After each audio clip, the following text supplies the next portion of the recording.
السلام علیکم۔ آج میں آپ کے لیے زبان کی فحش گوئی اور فحش گوئی کی وعید پر حدیث ہے جی۔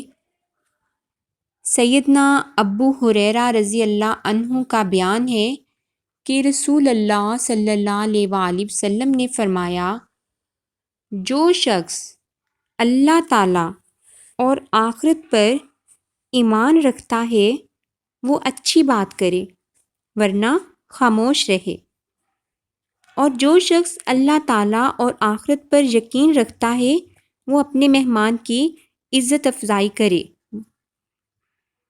یہ ہے جی حدیث صحیح بخاری اور صحیح مسلم کی۔ سیدنا سہل بن سعد رضی اللہ عنہ سے روایت ہے، رسول اللہ صلی اللہ علیہ وآلہ وسلم نے فرمایا، جو شخص مجھے اپنی زبان اور عصمت کی حفاظت کرنے کی ضمانت دے میں اسے جنت کی ضمانت دیتا ہوں۔ یہ حدیث ہے جی صحیح بخاری کی۔ Press the bell button for more interesting videos. جزاک اللہ۔ اللہ حافظ۔